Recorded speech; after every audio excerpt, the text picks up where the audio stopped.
371, Kerajinan Tangan 3. Seorang pemimpin klan jangka panjang, Tetua Chongsu, datang sebagai duta dari 17 pemimpin pasukan keadilan Yulin. Dia sebenarnya adalah salah satu dari 17 pemimpin itu, pemimpin ke-12 Chongsu, dari klan Kongtong. Di antara tetua Yulin, dia cukup kuat untuk berdiri di samping Pong Changwon, dan terkenal dengan kepribadiannya yang kuat dan jujur. Itulah alasan mengapa dia selalu diundang ke setiap acara bela diri di Istana Kekaisaran.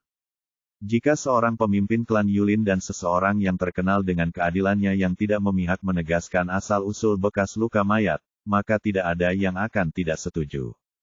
Percaya pada kata-kata pria parubaya dari klan Blade God Six Martial, putra mahkota Zhu Taeyeon telah meminta pemimpin Chongsu dan anggota lainnya untuk membantu penyelidikan. Chongsu Jinin, tetua Yulin yang menghargai ikatan yang mereka miliki dengan keluarga kekaisaran, siap menerima permintaan itu. Memeriksa tanda pertempuran bukanlah tugas yang sulit baginya, tetapi dia bertanya-tanya apakah kultus iblis benar-benar akan melakukan hal seperti itu. Kultus iblis dikenal rajin dalam urusan mereka, dan tidak seperti klan lain, mereka bukanlah laki-laki yang akan mencuri. Pisahkan tubuh menurut lokasi bekas luka di atasnya. Ya, para kasim dari Tombak Timur adalah orang-orang yang membawa penatua ke aula bawah tanah kuil kerajaan. Sekitar 100 kasim isfir telah dibawa untuk memindahkan mayat-mayat itu. Gedebuk, para kasim terus mencari dan membawa jenazah, dan meski masih di tingkat pertama, mereka sudah menemukan 59 jenazah. Mereka seharusnya terampil. Hanya dengan melihat pakaian compang camping berwarna merah pada mayat itu mengejutkan semua orang. Ini adalah pertama kalinya mereka memasuki ruang tersembunyi di kuil kerajaan. Ada desas-desus tentang penjaga yang melindungi istana kekaisaran, tetapi belum ada yang melihat mereka sampai sekarang, termasuk para dayang. Para penjaga selalu berjalan bersama para pejabat istana kekaisaran lainnya, tapi tidak ada yang tahu. Yah, itu tidak masalah. Mereka adalah korban suci untuk kaisar, dan akhirnya mempersembahkan hidup mereka untuk tujuan suci. Jika penjaga telah musnah, posisi Tombak Timur di Istana Kekaisaran akan lebih kokoh. Karena skala dan efisiensi penjaga telah tumbuh dalam beberapa tahun terakhir, Isfir menjadi khawatir tentang pembagian kekuasaan. Seseorang mengerang, tenggelam dalam pikirannya. Pemimpin kelompok Tombak Timur, mengerutkan kening saat dia melihat ke penatua Yulin yang telah memeriksa bekas luka di mayat. Seorang pria berpengalaman seperti pemimpin Chongsu, tampaknya mengalami masa sulit. Ada apa dengan dia? Penasaran, pemimpin kelompok Tombak Timur, memandangi mayat itu. Tubuh penuh luka. Dia, yang tidak mengetahui seni kultus iblis, hanya berasumsi bahwa apa yang dilihatnya adalah bekas luka yang ditinggalkan oleh kultus iblis. Sepertinya tidak ada masalah. Bagaimana dengan tubuh lainnya? Iya. Murid Kasim itu bergetar saat dia melihat mayat-mayat lain yang tergeletak di sekitarnya. Lukanya sangat tipis, dan bekas pedang yang terlihat seperti luka cambuk bisa terlihat. Itu pasti luka pedang. Tidak mungkin. Mulutnya ternganga karena tidak percaya, saat dia melihat mayat-mayat lainnya. Masalahnya bukan karena tanda yang seperti luka cambuk itu disebabkan oleh pedang, tapi ada hal lain yang baru saja dia perhatikan. Oh tidak. Saya harus segera menghentikan pemeriksaan. Dia hendak menjangkau penatua Yulin ketika dia mendengar Kasim yang berjaga di pintu masuk bawah tanah mengumumkan. Kami menyapa putra mahkota. Kami menyapa pangeran. Sial, wajah Kasim itu menjadi pucat. Dia tahu bahwa putra mahkota, Zhu Taeyeon, akan tiba kapan saja, tapi dia datang lebih cepat dari yang diharapkan. Dia ingin bergegas dan menghentikan mereka, tapi sebelum dia sempat bergerak, putra mahkota Zhu Taeyeon mendekati pemimpin Chongsu. Aduh, berantakan sekali. Dia tahu kepribadian seperti apa yang dimiliki Zhu Taeyeon. Dia hanyalah pemimpin kelompok Tombak Timur, jadi dia tidak bisa begitu saja menghalangi jalan sang pangeran. Menyadari bahwa situasinya tidak menguntungkan, dia mengirim pesan telepati ke Laksamana Lim dengan panik. Laksamana, aku melihat kamu baik-baik saja. Tidak, kami punya masalah. Laksamana, masalah apa yang akan kita miliki? Kasim itu hendak menyampaikan apa yang telah dia temukan, tetapi bahkan sebelum dia sempat berbicara, teriakan memalukan putra mahkota Zhu Taeyeon masuk ke telinganya. Apa maksudnya itu? Tidak, mustahil. Omong kosong. Itu tidak mungkin. Sial, aku terlambat. Tetua Chongsu telah melaporkannya kepada putra mahkota. Tak lama, alasan dibalik teriakan putra mahkota diumumkan. Jejak pada mayat milik Blade God Six Martial Clan. Omong kosong macam apa itu? Mendengar itu, mata Kasim, pemimpin kelompok tombak timur membelalak. Bukan itu yang ingin dia katakan.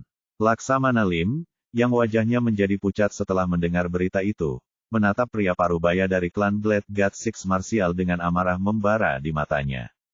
Pria parubaya itu juga terlalu bingung untuk memikirkan bagaimana harus bereaksi. Lihat ini, Tuan Dogun.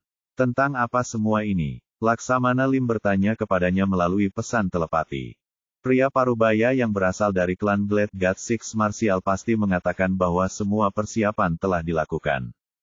Jika itu masalahnya, maka bekas luka di tubuh penjaga seharusnya adalah bekas luka dari seni bela diri kultus iblis. Tetapi mengapa pemimpin Chongsu mengatakan sebaliknya? Kamu adalah anggota dari klan Blade God Six Martial, kan? Ya, memang, tapi ini tidak mungkin terjadi. Pria parubaya, yang disebut Tuan Dogun, juga kesulitan memahami apa yang sedang terjadi.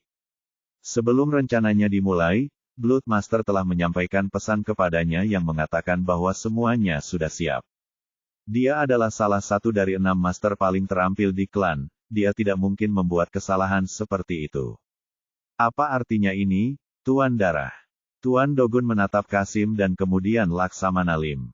Mata Laksamana Lim telah berubah drastis. Tidak ada yang bisa dilakukan. Laksamana Lim telah berada di istana kekaisaran selama lebih dari 30 tahun. Dia memutuskan untuk berhenti mendesak Guru Dogun untuk menyampaikan klarifikasi. Karena Penatua telah mengungkapkan bahwa bekas luka pada mayat berasal dari klan bela diri Dewa Pedang 6, Laksamana Lim segera memutuskan bahwa Tuan Dogun harus ditinggalkan, sehingga tidak ada yang dapat membuktikan hubungan mereka dengannya.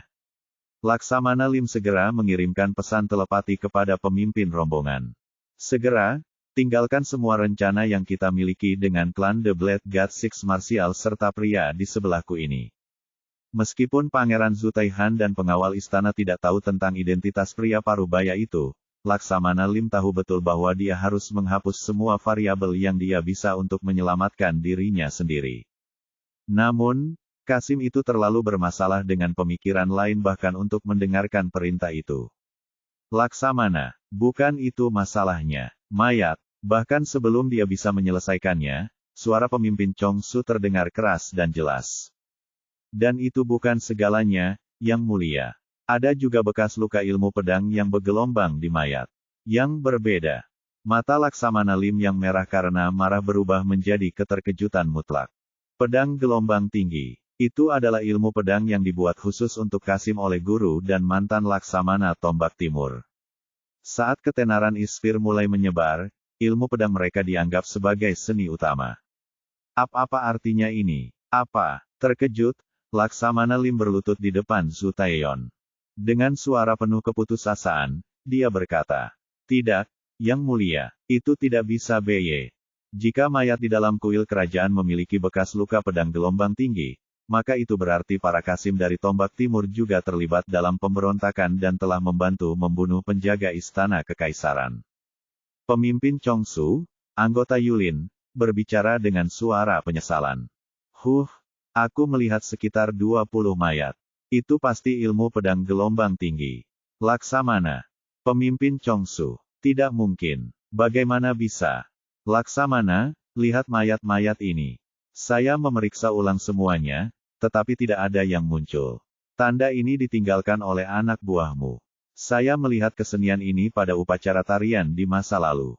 Sial, belum lama ini, setelah acara istana kekaisaran selesai, Tombak Timur, Tombak Barat, dan pengawal telah menunjukkan ilmu pedang mereka di depan para tetua Yulin. Tidak mungkin seseorang dengan reputasi sehebat pemimpin Chongsu tidak akan mengenalinya. Itu segalanya, Yang Mulia. Apa? Mendengar suara gemetar sang Laksamana, putra mahkota Zhu Taeyeon menatapnya dengan amarah yang mendidih di wajahnya. Mata Zhu Taeyeon bergetar. Petik 1 tanda seru tanda tanya petik 1. Di mata gemetar Zhu Taeyeon, wajah Zhu Taihan yang tersenyum diam-diam, sang pangeran, bisa terlihat. Kakakmu bajingan. Dialah yang seharusnya terjebak dalam perangkap. Apa yang mereka lakukan salah? Mengapa tanda pada mayat berubah dari seni kultus iblis menjadi seni klan pedang dewa 6 bela diri dan tombak timur? Hanya satu hal yang pasti. Dengan kesaksian Penatua Chongsu, seluruh situasi berbalik melawan putra mahkota dan bukan Zhu Taihan. Jebakan yang dia, putra mahkota Zhu Taeyeon, telah rencanakan dengan sempurna untuk merusak kepercayaan kaisar pada saudaranya, telah berubah menjadi pisau yang mengancam untuk memotong lehernya sendiri. Sebuah konspirasi. Ini konspirasi. Putra mahkota Zhu Taeyeon berteriak dengan suara bergetar. Tidak ada kata yang bisa dia pikirkan selain konspirasi. Menertawakan saudaranya dalam hati, Zhu Takihan menegakkan punggungnya dan berbicara. Anda tidak ingin Yang Mulia Kaisar kecewa dengan tindakan Anda, bukan? Saudara putra mahkota. Yang Mulia, wajah Zhu Taeyeon memucat. Jika Kaisar mengetahui hal ini, kepercayaan yang dia bangun selama ini akan runtuh dalam sekejap. Semua orang tahu bahwa Ispir mendukungnya. Tidak lama sampai festival penobatan. Itu akan menjadi hari pewaris tahta berikutnya akan ditunjuk. Jika tombak timur terlibat dalam pembunuhan para penjaga, dan dalam pencurian harta kekaisaran, kepercayaan kaisar pada putra mahkota akan hancur. Kamu itu perbuatanmu. Anda membuat konspirasi ini untuk mengincar gelar ahli waris, meskipun Anda lahir di kemudian hari. Zhu Taeyeon, yang kehilangan kesabaran, mulai berteriak. Sangat wajar baginya untuk menyerang saudaranya. Bahkan jika itu adalah konspirasi, jika dia tidak bisa menyelesaikan situasinya segera, itu hanya akan berubah menjadi yang terburuk. Kamu pasti telah melakukan sesuatu pada tubuh. Itu dulu. Saya ingin menjelaskan. Suara memesona seorang wanita terdengar. Semua yang hadir di dalam aula, mengarahkan pandangan mereka ke sumber suara. Dari level di bawahnya, seorang wanita perlahan muncul. Seorang wanita mengenakan baju besi merah dengan desain imperial. Penampilan memikat dan mistis dari nyala api yang menutupi dirinya dari pinggang ke bawah, membuat para Kasim terlihat seperti orang bodoh. Begitu dia masuk, dia berlutut di depan kedua pangeran. Laksamana Lim tidak bisa menyembunyikan keterkejutannya melihat betapa cepatnya dia bergerak. Luar biasa, dia bukan hanya seorang wanita misterius, tapi seorang wanita dengan keterampilan di luar harapannya. Biasanya, orang akan terpesona oleh kecantikannya yang agung, tetapi Zhu Taeyeon, yang terpojok, menginginkan jawaban. Beraninya kamu muncul di hadapan para pangeran tanpa diberi izin. Mendengar kata-kata itu, dia menunjukkan kepada mereka lencana identitas yang telah diberikan kepadanya oleh Istana Kekaisaran dan berbicara dengan lembut. Yang Mulia, saya dipanggil penjaga Ran Yong, yang ditugaskan untuk menjaga kuil kerajaan di Istana Kekaisaran. Saat dia mengungkapkan identitasnya, Zhu Taeyeon kehilangan kemampuannya untuk berbicara. Seorang yang selamat di antara para penjaga telah muncul. Itu tidak mungkin. Sulit dipercaya, jadi dia mengambil tanda pengenal yang dia tunjukkan, tetapi pada tanda itu, tertulis kata-kata yang mengatakan bahwa dia adalah penjaga kaisar, dan telah diberi posisi oleh kaisar sendiri. Yang berarti dia memang penjaga harta karun. Bagaimana bisa? Dia kaget, tapi Laksamana Lim tampak hampir bahagia. Yang Mulia, kita bisa mendapat manfaat dari ini. Zhu Taeyeon, yang tidak mengerti maksud Laksamana Lim, menatapnya dengan ekspresi bingung. Mata sang Laksamana berbinar, seolah bidadari telah jatuh dari surga hanya untuk mereka. Jika wanita ini adalah satu-satunya yang selamat dari penjaga, maka semua kejahatan dapat diteruskan ke klan Blade God Six Martial. Zhu Taeyeon akhirnya mengerti apa yang dia maksud. Jika dipikirkan dengan jelas, orang-orang yang telah menyerang kuil adalah master dari Blade God Six Martial Clan. Jika dia mengatakan itu, maka putra mahkota dan Ispir akan bebas dari kecurigaan. Memang, lagi pula tidak ada hukum yang meminta kematian kami. Berpikir bahwa dia aman, Zhu Taeyeon menjadi tenang dan bertanya pada Ran Yong dengan suara keras. Beritahu kami apa yang terjadi, penjaga kuil. Gedebuk. Mendengar kata-kata itu, dia menundukkan kepalanya ke tanah dan mulai menangis. Yang mulia, harta karun istana kekaisaran yang diperintahkan untuk saya lindungi telah dicuri oleh para Qasim yang memberontak. Tolong hukum saya karena tidak bisa menghentikan mereka. Petik 2 tanda seru petik 2. Baik Zhu Taeyeon dan Laksamana Lim sama-sama terkejut. Omong kosong apa yang dia semburkan. Karena dia adalah satu-satunya wali yang masih hidup, mereka berpikir bahwa mereka akan berada di zona aman. Tapi ini berubah menjadi situasi di mana belati telah diletakkan di leher pasien yang kehabisan napas. Apakah Anda mengatakan bahwa para Qasim dari Tombak Timur mengincar harta karun kekaisaran? Zhu Taihan membuka mulutnya dan berbicara dengan cukup jelas untuk didengar semua orang. Bisikan. Oleh karena itu, anggota di dalam aula mulai membisikkan tentang hal itu. Semua mata tertuju pada para Qasim dengan curiga. Karena seorang wanita, semua orang mulai berpikir bahwa Qasim Isfir terlibat dalam pemberontakan. Jika ini terus berlanjut, Tombak Timur akan dituduh melakukan pengkhianatan. Laksamana Lim membaca kemungkinan situasi terburuk. Satu-satunya wanita penjaga yang masih hidup, telah bersaksi bahwa Tombak Timur memiliki harta kaisar. Saat itulah seseorang mengirim pesan telepati. Laksamana Lim, kami tidak punya pilihan lain. Kita harus membunuh semua orang di tempat ini agar kabar tidak menyebar. Itu adalah Master Dogun dari klan Blade God Six Martial yang telah berbicara. Dogun telah menyadari betapa mengerikan situasinya, dan berpikir bahwa pemusnahan saksi adalah satu-satunya jawaban. Untungnya, bawah tanah berada di dalam kuil kerajaan. Kecuali Yon Namgun, pemimpin Chong Su dan penjaga itu, semua orang bisa dikalahkan.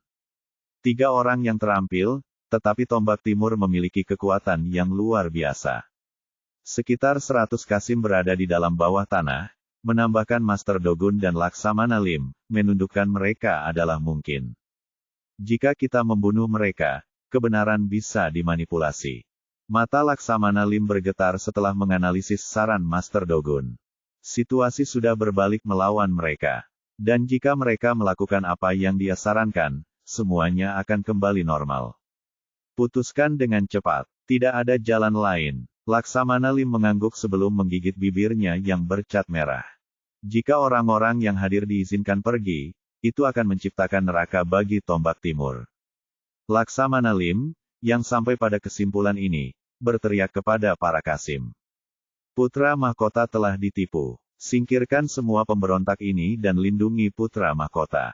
Petik 2 tanda seru petik 2. Segera setelah perintah jatuh, para Qasim menyadari bahwa mereka telah masuk ke dalam jebakan dan memutuskan untuk menyingkirkan para pemberontak. Bunuh mereka. Ya, atas perintah Laksamana Lim, para Qasim menghunus pedang mereka. Ketika para Qasim tiba-tiba tampak siap menyerang, pemimpin Chong Su, dan orang-orang lain dari klannya tidak bisa menyembunyikan keterkejutan mereka. Sial, orang-orang ini akan membunuh semua orang di sini. Hatinya prihatin dengan fakta bahwa itu adalah rongga bawah tanah di kuil kerajaan. Tapi menyadari apa yang dibidik oleh Tombak Timur, dia mengubah pendiriannya. Orang-orang keadilan perlu melindungi pangeran dari masa pemberontak. Ya, mereka dengan cepat mengetahui apa yang harus dilakukan. Jika Pangeran Zhu Taihan dibunuh di dalam tanah, klan mereka akan dianggap sebagai pemberontak. Ketika situasi berubah seperti yang dia harapkan, Master Dogun memutuskan untuk melakukan segalanya. Laksamana Lim, tolong jaga Guardian itu. Saya akan menangani Yon Namgun. Seni bela diri penjaga wanita tampak kuat. Dia tampak jauh lebih kuat dari yang lain. Namun, Tuan Dogun terampil, jadi dia mungkin bisa mengalahkannya, tapi dia tetap tidak ingin menguji keberuntungannya. Tiba-tiba, sesuatu yang tidak terduga terjadi. Petik 2 tanda seru tanda tanya petik 2. Sesuatu yang tajam menyentuh bahu kanannya saat dia membidik Komandan Selatan Yon Namgun. Petik 2 tanda seru tanda tanya petik 2. Bahkan sebelum dia menyadarinya, lengan kanannya yang mencoba menghunus pedangnya telah jatuh ke tanah. Rasa sakit datang terlambat. Kuak. Teriakan yang memekakkan telinga keluar dari tenggorokan Tuan Dogun. Saat dia berbalik, identitas orang yang berdiri di belakangnya membuatnya kehilangan akal. Kuak. Tuan Darah. Kenapa kamu? Wanita berambut panjang itu kemudian menjawabnya. Apakah kamu masih berpikir bahwa aku adalah dia? Anehnya, suara itu bukan milik seorang wanita. Itu adalah suara rendah seorang pria, suara haus darah dari seorang pria yang ingin segera membunuh Master Dogun. Bab 372. 372, Kerajinan Tangan 4. Langit masih gelap dan matahari belum sepenuhnya terbit. Ada seorang pria parubaya berdiri di halaman istana kerajaan Su Taeyeon dengan tidak sabar. Dia adalah master dari klan Blade God Six Martial, Master Dogun. Petik 1. Sudah larut. Sejak kemunculan resmi klan Blade God Six Martial di Wulin, itu telah dianggap sebagai klan terbesar ketiga di dalam Wulin. Terlepas dari kekurangan klan, manfaat dari satu rencana khusus ini akan menutupi semua kerugian. Namun, menurut rencana, semuanya seharusnya sudah selesai sekarang, tapi karena beberapa alasan, mereka terlambat dari jadwal. Apakah mereka gagal? Rencana tersebut membutuhkan waktu beberapa tahun bagi mereka untuk mempersiapkannya. Dari menyusup ke Tombak Timur, yang dikenal berpengaruh di Istana Kekaisaran, hingga terjalinnya kontak dan kepercayaan dengan putra sulung Kaisar, klan Pedang Dewa Enam Bela Diri telah merencanakan segalanya dengan cermat. Apakah penjaga di kuil kerajaan-kerajaan itu? Apakah mereka mungkin gagal melenyapkannya? Tujuan utama dari rencana itu adalah untuk menyingkirkan penjaga Istana Kekaisaran. Untuk berhasil mencapainya, bahkan Blood Master, salah satu dari 6 martial master teratas klan, telah dikirim. Kekalahannya berarti kegagalan. Langit gelap tampak seperti noda biru nila, dan ada tanda-tanda matahari terbit yang mendekat. Wuih, apakah kamu menunggu? Dia tidak merasakan kehadirannya, tetapi sebuah suara menyapa Tuan Dogun dari belakang, membuatnya berbalik. Seseorang yang disembunyikan oleh cadar berdiri di belakangnya. Wajahmu, tidak ada waktu untuk formalitas. Itu adalah suara arogan seorang wanita. Satu-satunya wanita yang dia kenal yang berbicara seperti itu adalah Blood Master.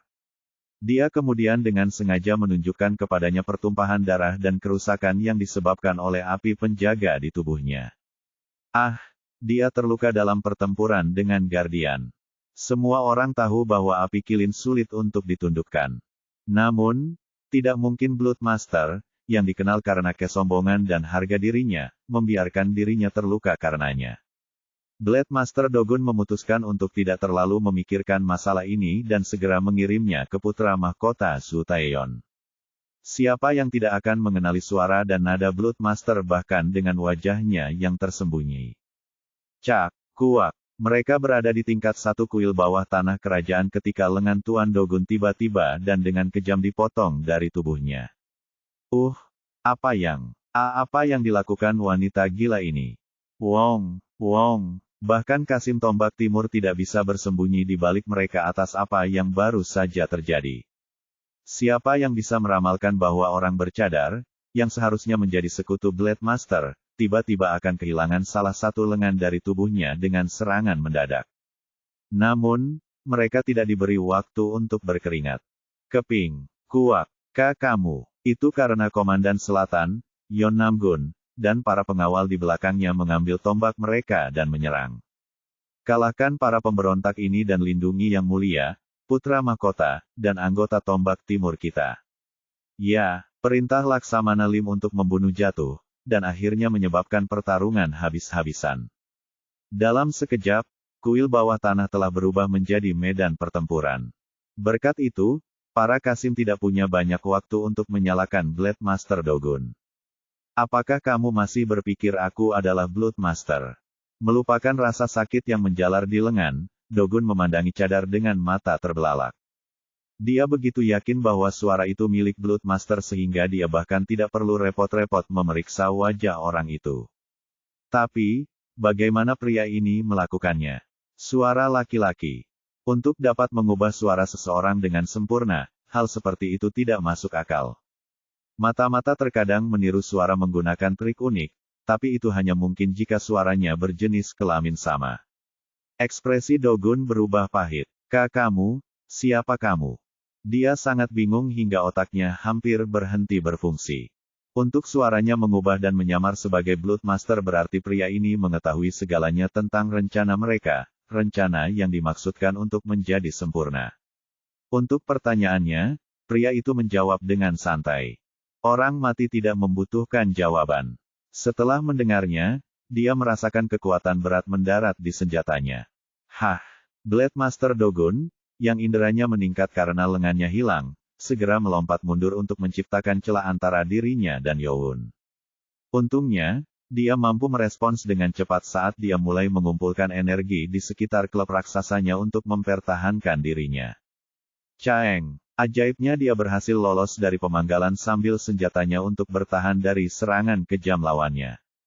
Namun, pentungan itu bergetar hebat karena gaya itu, dan tubuhnya terdorong lebih jauh ke belakang. Kick! Kekuatan macam apa ini? Pria itu tidak menggunakan energi apapun. Dia hanya mengacu pada pedangnya yang ringan, tetapi kekuatan yang luar biasa mencengangkan. Wajah pria itu ditutupi dengan cadar, sehingga baik wajah maupun ekspresi tidak terlihat, namun sepertinya dia tidak mengerahkan banyak kekuatan untuk menyerang. Dia kuat. Dia telah menyadari perbedaan besar dalam keterampilan hanya dari satu serangan itu. Serangan yang memotong lengan jelas bukan serangan mendadak yang sederhana dan menguntungkan. Retakan. Bagaimana dia bisa? Ke klub yang terbuat dari baja. Senjata raksasa dan kokohnya retak seperti kaca. Saat dia mengangkat kepalanya, pisau putih terbang dan menyerangnya. Menggunakan kakinya untuk menopang tubuhnya, Blade Master dengan terampil menggerakkan senjatanya untuk mempertahankan diri dari serangan yang terus-menerus, tetapi pentungan yang terbuat dari baja jelas, perlahan-lahan dihancurkan oleh pedang tipis itu. Bersaing dengan pedang udaranya tampak bodoh. Aku perlu memanfaatkan kekuatan penghancurnya. Dia berpikir untuk menggunakan kecepatan dan kekuatan pedang putih untuk keuntungannya. Blade Master Dogun kemudian dengan sengaja mengurangi konsentrasinya pada pedang putih dan fokus pada kilauan. Dentang, dentang, dentang, dentang. Dia kemudian dengan cepat bergerak. Ketika pedang putih itu menyerang lagi, dia dengan mahir memutar tubuhnya dan berbelok ke samping. Mengi. Berkat itu, pedang pria bercadar itu menyapu, benar-benar meleset dari sasarannya. Cuk, sekarang. Petik 1. Saat berputar, dia menggunakan seni ekstrim Dewa Pedang. Rencananya adalah menghindari pedang itu dan kemudian mengambil kesempatan untuk menyerang lawannya. Pria bercadar tidak akan bisa bertahan melawan seni pedang ini hanya dengan pedang udara yang dia gunakan saat ini. Itulah yang dia pikirkan. Keren. Apa? Mata Dogun, saat masih di tengah putarannya, melebar. Bila putih, yang telah dibelokkan, tiba-tiba berhenti dan kembali, mengarah tepat ke arahnya. Ini konyol. Tiba-tiba terhentinya tubuhnya akan merobek ototnya. Satu-satunya seniman bela diri yang mampu mengendalikan tubuh mereka seperti yang dia lakukan adalah mereka yang berasal dari klan bela diri Dewa Pedang 6. Sialan. Saat berbalik, Dogun mencoba menghentikan serangan dengan gadanya. Keren, keren, keren, kuat. Seketika Blade Master Dogun, yang berada di tengah-tengah berputar, memblokir pedang putih itu. Pentungan yang sudah retak parah pecah berkeping-keping, dan tubuhnya terlempar ke belakang karena kekuatan seperti kerikil yang memantul dari danau. Gedebuk, gedebuk, gedebuk, gedebuk, gedebuk. Tubuhnya berhenti hanya setelah menabrak dinding di ujung aula bawah tanah. Kuak, dia jatuh berlutut dan mulai memimpikannya seteguk darah. Luka-lukanya terlalu parah. Yang dia lakukan hanyalah menangkis satu pukulan, tapi dia merasa seperti dihantam oleh 5 pedang pada saat yang bersamaan. Orang ini benar-benar monster. Dia menerbangkan Blade Master seolah-olah dia hanyalah kertas. Dia kehilangan lengan, senjatanya patah, dan situasinya tampak tanpa harapan. Saya tidak punya pilihan. Aku harus menggunakan seni pengembalian darah. Dia merasa beruntung karena dia baru saja mempelajari seni pengembalian darah yang lengkap.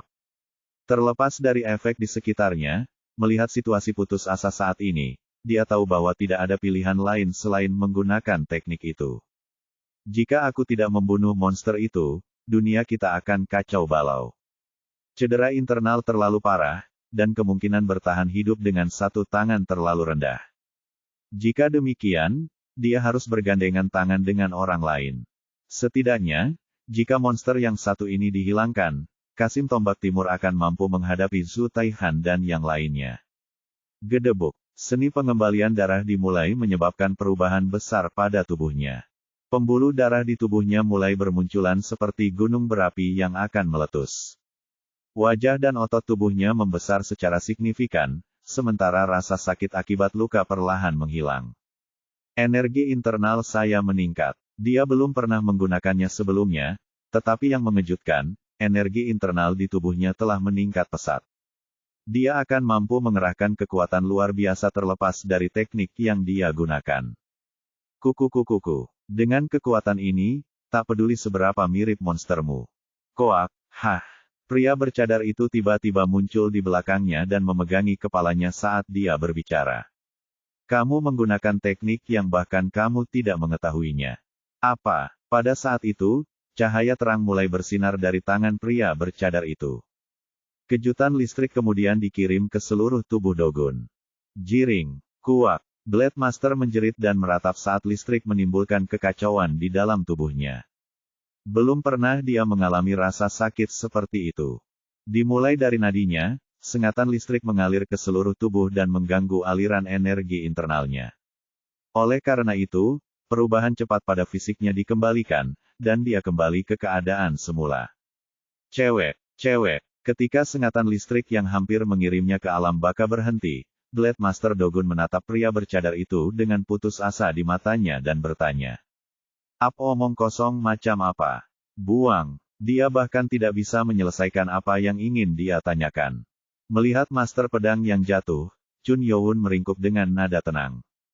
Itu bukan salahmu. Hanya saja Anda berada di pihak yang salah. Petik 2. Dan itu benar. Keberuntungan pria itu telah habis untuknya ketika dia akhirnya harus menghadapi Chun Youn yang bisa menghancurkannya seperti semut. Sementara itu, 100 Kasim di dalam aula bawah tanah masih melancarkan serangan mereka. 4 murid tetua Chongsu mencoba menghentikan mereka, tetapi jumlah orang yang mereka miliki terlalu banyak. Dentang.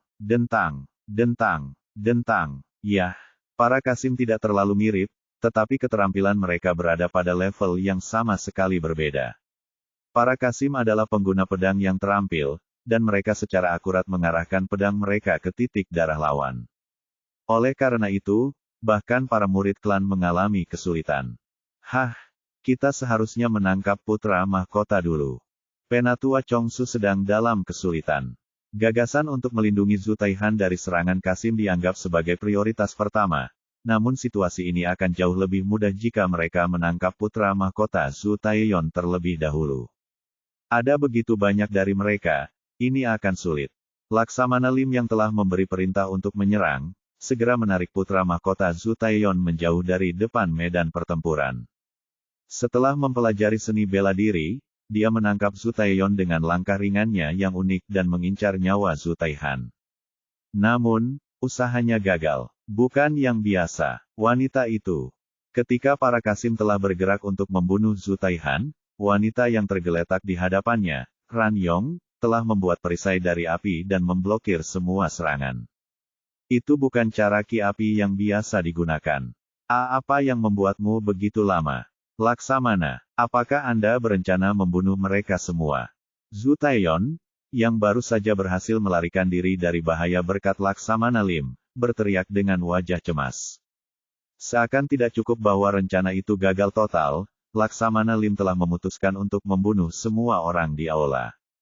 Yang mulia, percayalah padaku, saya akan bertanggung jawab dan menyelesaikan semuanya. Berpikir bahwa masalah saat ini tidak masuk akal, Zhu Taiyon berbicara. Mempercayaimu atau bukanlah masalah yang ada. Kami tidak merencanakan ini. Jika kita tidak bisa membunuh mereka di sini, kamu dan aku sudah tamat. Membidik kehidupan anggota keluarga adalah yang terburuk. Dan jika anggota keluarga lain selamat, akibat dari situasi ini tidak dapat dikendalikan. Tolong percaya padaku. Yang mulia, saya Laksamana Tombak Timur. Laksamana, Laksamana Lim tersenyum untuk menenangkan kecemasan putra mahkota. Jika Laksamana sendiri menunjukkan kecemasannya, maka putra mahkota akan kesulitan menenangkan diri. Namun, bahkan setelah berusaha keras untuk meyakinkannya, putra mahkota Zhu Taiyon nyaris tidak mendapatkan kembali ketenangannya. Kamu harus membunuh Zhu Taihan dan yang lainnya. Tidak ada yang bisa bertahan hidup. Huhuhu, jangan khawatir. Yang mulia, Laksamana Lim meyakinkan putra mahkota.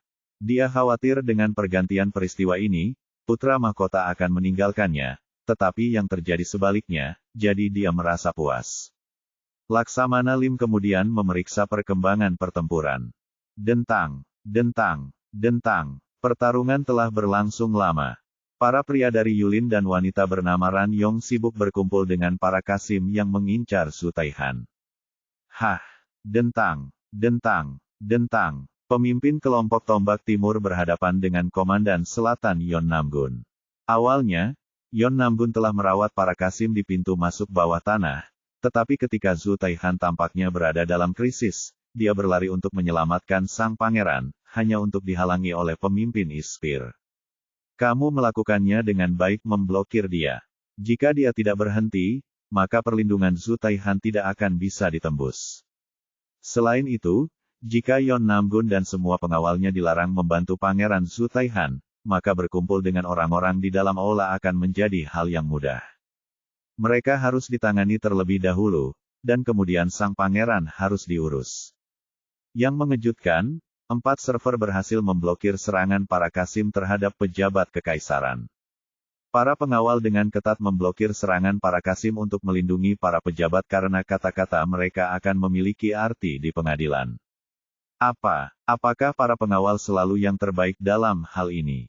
4 pengawal ini jauh lebih kuat dari pengawal biasa. Jumlah Kasim mendominasi, dan serangan terus datangan, tapi mereka bisa bertahan. Mereka harus ditangani terlebih dahulu. Pada saat itulah Laksamana Lim memutuskan untuk bercerai dengan 4 pengawal dan pejabat istana-istana, ketika tanah di bawahnya bergetar. Maju terus. Gedebuk. Hah. Lututnya menyentuh tanah saat dia mencoba untuk mendapatkan kembali keseimbangannya. Kekuatan yang membuat lututnya jatuh ke lantai begitu kuat hingga menyebabkan tanah retak. Energi yang sangat mengancam yang mendominasi aula membuat tubuhnya terasa berat. Apa ini? Laksamana Lim, yang memiliki energi dalam yang sangat besar, merasa sulit untuk bergerak. Energi apa ini? Daripada energi normal, itu lebih seperti energi yang tak terlihat, tapi menyerang tubuh dan jiwa dengan aura yang menakutkan. Ini tidak mungkin. Sesuatu yang luar biasa telah terjadi. Gedebuk, gedebuk, gedebuk, gedebuk. Dia tiba-tiba mendengar beberapa suara pelan tapi khas. Kuak. Bagaimana ini? Wah, tubuhku tidak bergerak. Lebih dari 100 Kasim terjebak di lantai. Karena energinya sangat kuat, orang-orang mulai gemetar. Bahkan para pemimpin Kasim yang memiliki energi kuat mengalami kesulitan untuk menahannya. Turun. Gedebuk, gedebuk, gedebuk. Kuak. Saat energi semakin kuat, semakin banyak orang yang terjatuh. Muntah, muntah, muntah. Kuak. Dia tolong aku. Energi itu membuat para Kasim tidak mengendalikan kepala mereka ke lantai. Mereka tidak mampu menjaga kestabilan mereka dalam satu posisi lagi. Yang mulia, bab 373. 373, Pengawal Kekaisaran, 1. Lim Chonghua memulai sebagai anggota kelompok awal para Kasim dan naik ke puncak sebagai Laksamana Tombak Timur. Itu semua berkat gurunya. Gurunya telah berulang kali mengajarkannya bahwa manfaat terbesar bagi seorang Kasim adalah memperhatikan segalanya dan apa saja. Laksamana Lim menghormati gurunya dan selalu mengikuti nasihatnya dengan cermat. Begitulah cara dia naik ke tampuk kekuasaan. Itulah alasan mengapa kaisar saat ini dan putra mahkota Zhu Taiyon sangat menghargainya. Siapa dia? Saat berlutut di bawah tekanan yang kuat, dia bisa melihat bahwa semua orang yang hadir memiliki wajah yang familiar kecuali satu.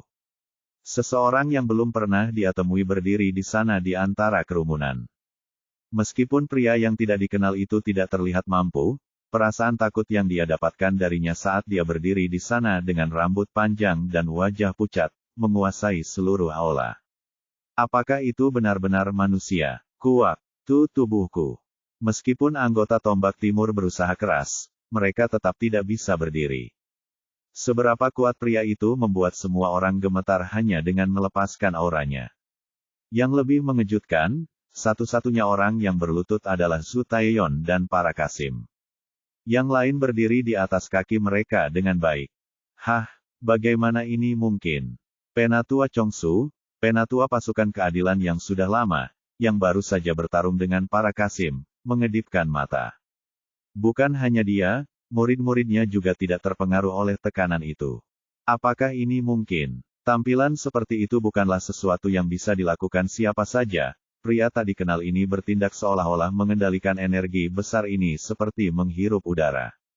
Bahkan penatua Chongsu, yang sangat terkejut. Bahkan jika pria itu berhasil memastikan bahwa energinya tidak menekan yang lain, dia dan murid-muridnya setidaknya harus merasakan energi semacam itu. Tidak mungkin. Monster. Murid-murid dari klan Kong Tong berkeringat. Terkejut, mereka menatap tetua Chongsu dengan ekspresi bingung, tidak tahu harus berbuat apa. Ketika sesepuh tidak memberi mereka informasi atau perintah apapun, mereka memutuskan untuk mencuri. Tua, perhatikan dengan tenang, orang itu pasti konspirasi salah satu dari 5 prajurit terkuat. 5 prajurit terkuat. Kata-kata penatua membuat murid-muridnya menyukainya. Mereka mengira bahwa dia setidaknya adalah prajurit tingkat mahaguru, tetapi dia untuk menjadi konsultan salah satu dari 5 prajurit terkuat sungguh sulit dipercaya. 5 prajurit terkuat Yulin. Jika pemuda itu berada di level yang sama dengan 5 prajurit terkuat, lalu apakah dia setara dengan North Justice Blade? Pedang Keadilan Utara Yulin, Yimok. Yimok adalah salah satu pemimpin terkuat di Yulin. Sekilas, pria tak dikenal itu terlihat seumuran dengan Yimok, mungkin lebih muda juga, tapi dia masih mengeluarkan aura kuat yang menyaingi dirinya, bahkan mungkin lebih kuat juga. Wong. Kami beruntung memiliki monster itu sebagai sekutu.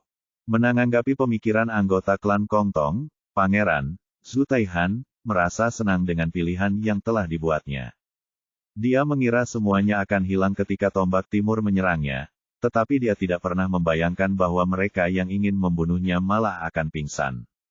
Haha, di perbincangan, putra mahkota Zhu Taeyeon terlihat di lantai. Zhu Taeyeon meninggalkan martabatnya sebagai seorang pangeran, berteriak dan merengek dengan hidung menempel ke tanah. Tidak bisa menyembunyikan emosinya, Zhu Taihan tersenyum. Benar, itulah yang saya rasakan ketika hal itu terjadi pada saya juga. Dia merasa seperti berbagi momen yang sama yang harus dia lalui di Demonic Cult. Dia merasa sangat bahagia, sehingga dia hampir tidak bisa menahan diri untuk tidak tertawa terbahak-bahak setiap saat. Di sisi lain, penampilan Zhu Taeyeon membuat Laksamana Lim menjadi pucat pasi. Bagaimana monster seperti itu bisa masuk ke istana kekaisaran? Energi tak terlihat dengan kekuatan menghancurkan lebih dari 100 Qasim. Pemusnahan sama sekali tidak tampak seperti mimpi buruk, tidak akan terlalu aneh jika semua orang dibantai. Saat pikiran itu terlintas di benakku, Laksamana Lim langsung panik. Kuak, ini tidak mungkin. Dalam situasi saat ini, keselamatan Zhu Taeyeon adalah prioritas utama. Bahkan jika itu berarti mengorbankan semua Qasim di dalam aula. Kita harus melarikan diri dari sini. Laksamana Lim memandang pemimpin kelompok, Qasim tingkat Supermaster. Berbeda dengan yang lain, Qasim ini telah dibor dengan baik, dan berhasil menahan tekanan dari energi. Namun, dia berjuang untuk menghentikan kepalanya agar tidak membentur tanah. Pemimpin grup, Laksamana Lim, itu pria itu monster. Tenang, saat ini kita perlu melindungi putra mahkota, tidak masalah apakah dia monster atau bukan. Itu, benar. Meski mengatakan itu, Qasim itu sepertinya tidak percaya diri. Dalam situasi saat ini, apa yang bisa mereka lakukan untuk melindungi Zhu Taeyeon? Dia dan Laksamana Lim adalah satu-satunya yang kepalanya tidak hancur ke lantai. Aku akan menggunakan semua energiku untuk menyerangnya. Ketika saya melakukannya, tekanan energinya akan berkurang dalam sekejap. Gunakan itu untuk melepaskan diri dari tekanannya dan serang dia. Laksamana Lim berpikir bahwa meskipun pria di depannya mampu membuat 100 Qasim bertekuk lutut, dia tidak akan mampu melakukan itu saat berhadapan dengan musuh. Akan ada beberapa detik di antaranya di mana para Qasim dapat berdiri lagi. Tentu saja, karena pria di depan mereka adalah monster seperti itu, satu-satunya hal yang bisa mereka peroleh adalah waktu beberapa detik. Sementara itu, aku akan melarikan diri dengan putra mahkota. Aku perlu menyerang. Pemimpin kelompok Qasim terkejut. Laksamana Lim menyuruhnya menjadi korban agar dia bisa melarikan diri bersama pangeran. Tapi, Laksamana, apakah Anda takut menjadi korban suci demi sang pangeran? Saya akan menunjuk Anda sebagai wakil Laksamana Tombak Timur jika kita dapat melarikan diri dengan aman dari sini. Tawaran yang menggiurkan. Menunjuknya sebagai wakil Laksamana berarti peluangnya untuk menjadi Laksamana berikutnya akan tumbuh pesat. Namun, gagasan untuk berhasil mengatasi krisis terhadap pria itu tampaknya tidak masuk akal. Sialan, Qasim takut, tapi dia tidak bisa memikirkan jalan keluar lain dari situasi mereka. Dia selalu berharap harus berkorban dalam situasi terburuk, tetapi dia tidak pernah mengira itu akan terjadi begitu cepat. Saya mengerti. Bidik dia setelah aku menyerang. Aduh, tepat setelah berbicara, Laksamana Lim mengumpulkan energinya dan melompat ke udara. Laksamana Lim, saat berada di udara, memasukkan tangannya ke dalam lengan bajunya dan mengeluarkan seikat jarum. Saya perlu menggunakan kartu truf ini. Itu adalah seni bela diri yang dia buat menggunakan Flower Rain Sky sebagai referensi. Gelombang jarum energi. Itu adalah teknik rahasia yang akan mengalir dalam bentuk gelombang sambil membentuk energi internal menjadi bentuk jarum. Itu adalah keterampilan yang menghabiskan banyak energi, tetapi cukup efektif untuk membangun puluhan prajurit sekaligus. Ini pasti akan menyebabkan kerusakan yang cukup padanya. Tidak peduli seberapa mengerikan yang terjadi, akan sulit untuk mencegah serangan seperti itu. Karena gelombang jarum energi adalah teknik yang sangat canggih, itu pasti mengenai pria itu. Ambil ini. Ingin. Jarum Laksamana Lim terbang ke arah Chun Youn. Itu bukan segalanya. Sementara dari tangan mengarah ke Chun Youn, jarum di tangan kirinya terbang ke arah Su Taihan. Pukul. Ini tidak mungkin dihentikan. Laksamana Lim menggunakan energi yang cukup untuk menekan lebih dari 100 prajurit. Untuk mencegah tertabrak, pria itu tidak punya pilihan selain menghilangkan energi yang dia gunakan untuk menekan tombak timur. Bahkan jika dia berhasil mempertahankan dirinya, jarum lainnya pasti akan sampai ke sang pangeran. Laksamana Lim telah menampilkan ini dengan sempurna. Dengan serangan ini, sepertinya sang Laksamana dapat mengamankan cukup waktu untuk melarikan diri bersama Su Taeyeon. Namun, hal-hal tidak selalu berjalan sesuai rencana. Segera setelah dia melepaskan rahasia skill, usahanya untuk melangkah menuju putra mahkota menjadi tidak mungkin. Pukul. Petik 1 tanda seru tanda tanya petik 1. Laksamana Lim tidak bisa mempercayai matanya. Lebih dari 100 jarumnya diarahkan ke Youn, namun dia sedikit mengulurkan tangannya dan memblokir semuanya. Gila banget. Dia sangat terkejut sehingga dia bersumpah. Seolah-olah jarum telah diblokir oleh dinding tak terlihat, mereka semua berhenti di udara. Bagaimana dia bisa melakukan itu? Tanpa menghilangkan energi yang terus menekan anggota tombak timur, dia menghentikan jarum yang menerjang ke kecelakaan.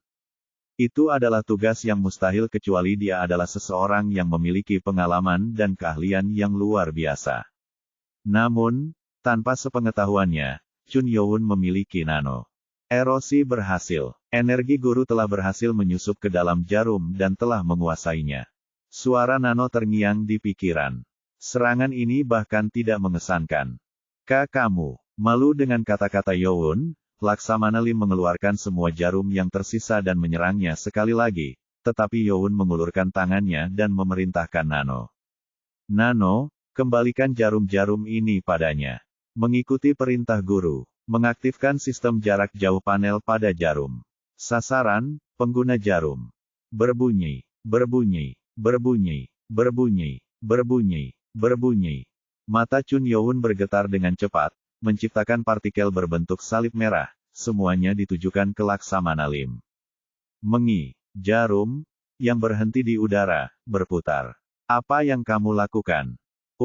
Kembalikan saja milikmu. Teo, Teo, Teo, Teo, Teo, Teo. Begitu Chun Youn selesai berbicara, jarum yang diarahkan ke Laksamana Lim terbang ke adegan seperti badai. Ini, dia terbiasa diserang, tetapi tidak pernah menggunakan metodenya sendiri. Lebih dari 100 jarum terbang kembali ke kecepatan 2 kali lipat saat dia menembakkannya. Dengan cara yang sama seperti yang dilakukan Laksamana Lim, gelombang itu mendekatinya. Gemeresik. Saat Chun Youn mengulurkan tangan, ombak panas Laksamana. Dia melakukannya lebih baik daripada Laksamana Lim sendiri. Puas, puas, puas, puas, kuak. Sialnya, menyerang Chun Youn adalah hal terburuk yang bisa dia lakukan.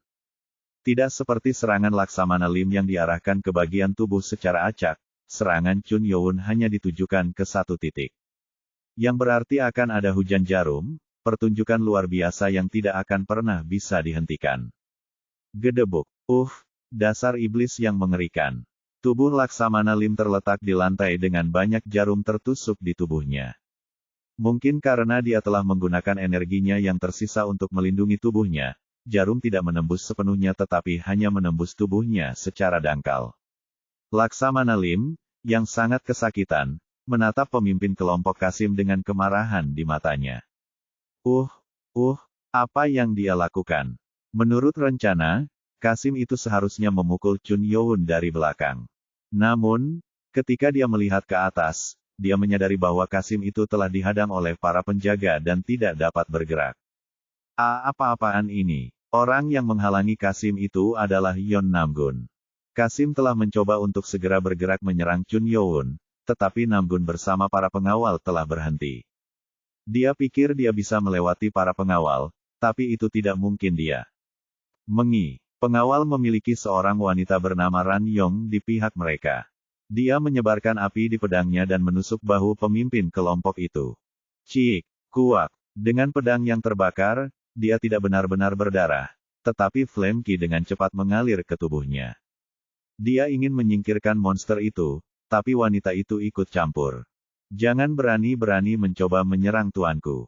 Hubong, salah satu pengawal, memegang pedang api. Diperangkap oleh variabel tak terduga, Qasim itu tidak bisa menahan diri untuk mundur. Apa yang dilakukan orang itu? Laksamana Lim bingung. Di sekitar Zutaihan, yang seharusnya tidak memiliki sekutu, prajurit tak dikenal terus bermunculan. Jarum lainnya, secara alami, serangan jarum pada Zutaihan telah diblokir oleh Ran Yong, yang telah menyebabkan tiang api dan mengubah jarum menjadi abu. Dari mana orang-orang ini berasal? Kuak. Wah, ketika semuanya tampak sia-sia, Laksamana Lim berteriak ketika kepalanya menyentuh lantai. Tidak peduli apa yang dia lakukan, itu tidak ada gunanya. Ambisinya untuk melindungi sang pangeran sirna dalam sekejap. Tidak mungkin mengulanginya. Laksamana Lim turun. Salah satu tuan besar dari istana kekaisaran, dia begitu tak berdaya. Para Qasim yang tercengang-tercengang dengan hasil yang tak terduga. Tidak ada yang bisa meramalkan bahwa Lim Chonghua, Laksamana Tombak Timur yang dianggap sebagai salah satu yang terkuat di istana kekaisaran, akan kalah telak. Melangkah, melangkah, melangkah. Chun Youn mendekatinya. Laksamana Lim menatap dari bawah dan berbicara dengan mata merah. Kau bajingan, siapa kau? Beraninya kau berdiri di depan Laksamana. Monster ini tidak akan pernah bisa menjadi anggota Guardian. Rasanya sangat tidak adil. Menatap Laksamana dengan mata dingin, Youn membuka mulutnya. Aku orang yang kamu coba jebak. Apa, bingkai? Mendengar kata-kata ambigu itu, Laksamana Lim benar-benar bingung. Dia tidak tahu apa maksudnya.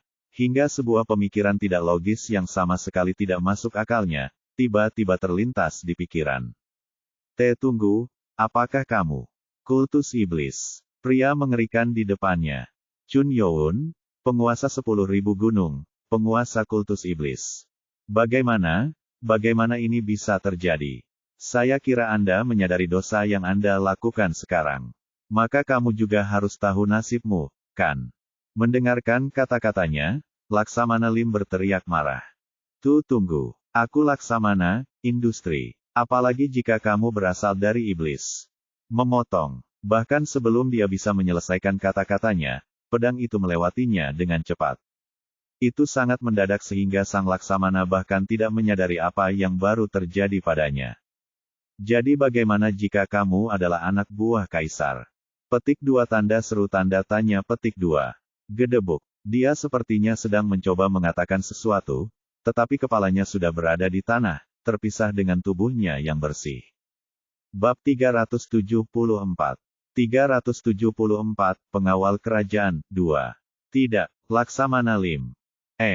Dia memenggal kepala Laksamana. Bisikan dan pengungkapan para Kasim Isfir mulai meletus di dalam aula. Namun saja, tidak ada seorang pun di istana kekaisaran yang pernah membayangkan bahwa Laksamana Lim, yang dikenal karena keahliannya yang luar biasa, akan mengalahkan seekor burung yang terkena panah. Kuak. Bukan seorang pun dari Tombak Timur yang bisa membalas dendam Laksamana mereka. Realitas lemah tak berdaya hanya membuat mereka merasa lebih sengsara. Dia benar-benar dipenggal. Apalagi Zhu Taihan tidak bisa menahan rasa nyamannya. Dia secara pribadi telah berpapasan dengan Chun Youn di kultus iblis, dan dia tahu bahwa dia akan menghukum Laksamana tetapi dia tidak pernah membayangkan bahwa dia akan memenggal seorang pejabat istana kekaisaran. Saya pikir dia akan sadar akan perjanjian non-agresi antara Wulin dan Kaisar.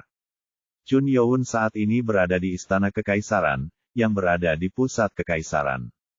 Sang pangeran berpikir bahwa betapapun cerobohnya penguasa kultus iblis, dia tidak akan mengambil nyawa seorang pejabat dengan mudah. Pangeran tidak mengerti apa yang dipikirkan Chun Youn. Mereka jelas berbeda dari Yulin yang lain.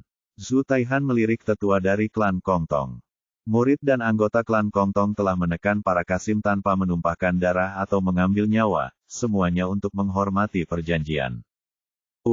Dewa surga, dewa surgawi, bagaimana ini bisa? Ekspresi Penatua Chongsu, anggota lama berbohong Kaisar Yulin, memasang ekspresi serius. Itu bukan karena Laksamana Lim Chonghua telah kehilangan nyawanya, tetapi karena apa yang dia dengar sebelum dia meninggal. Apa yang aku dengar, sebagai prajurit tingkat superior master, dia memiliki pendengaran yang lebih baik, yang berarti dia bisa mendengarkan suara hampir semua orang di aula bawah tanah jika dia mau. Laksamana Lim telah memanggil monster muda yang berdiri di hadapannya, penguasa kultus iblis, sebelum mati.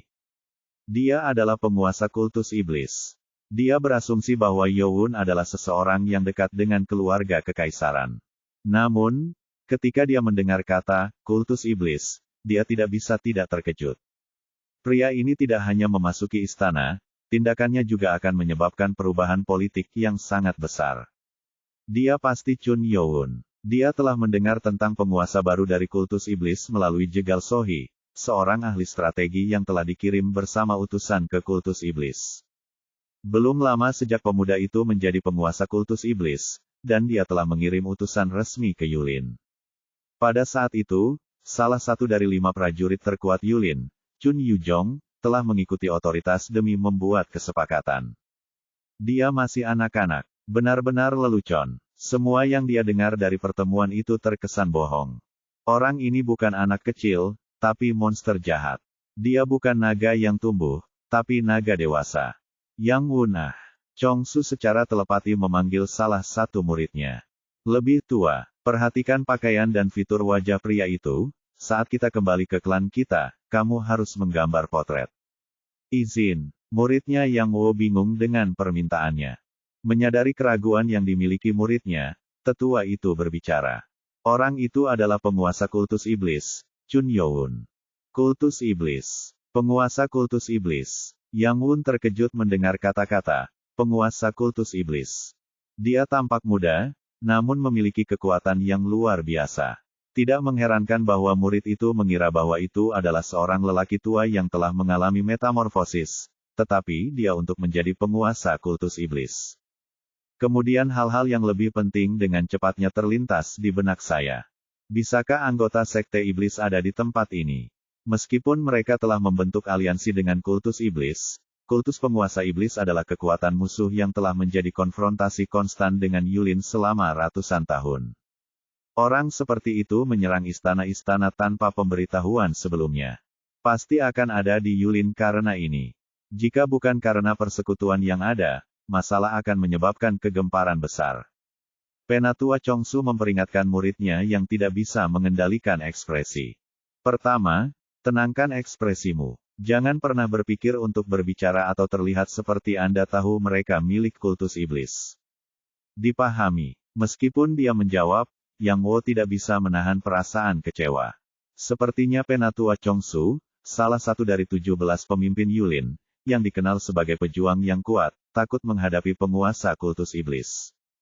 Padahal dia melawan bisanya dan mengklaimnya karena alasan politik. Melangkah. Saat mereka berdua berbicara secara telepati, Chun Youn berjalan menuju Zhu Taeyeon. Tidak ada Kasim yang bisa dihentikan. Aku seharusnya tidak membiarkan dia pergi ke sana. Tubuhku tidak bisa bergerak.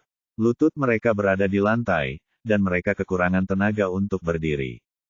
Nyatanya, setelah menyaksikan Laksamana mereka dipenggal, mereka menyadari bahwa mereka hanyalah semut kecil dibandingkan dengan dia. Lucunya, meski dibebaskan dari tekanan, tidak ada satupun Kasim yang berdiri. Menjatuhkan. Tetesan darah jatuhan saat Chun Youn sedang berjalan. Itu adalah darah Laksamana Lim yang menetes dari pedang yang dia pegang di tangan kanannya. Para Kasim, yang sudah shock karena ketakutan dan intimidasi, bahkan tidak berpikir untuk memberontak. Huak. Zhu Taeyeon, putra mahkota, masih memiliki hidung berdarah yang menempel di tanah. Martabatnya sebagai seorang pangeran telah rusak, dan dia bahkan lebih marah karena dia tidak bisa mengangkat kepalanya. Gulungan. Saat itulah sesuatu berputar ke arah itu. Setelah melihat apa itu, Zhu Taeyeon sangat terkejut sehingga dia sangat ingin menjauh darinya. Itu, Laksamana Lim. Itu adalah kepala Laksamana Lim. Dia belum pernah ke medan perang.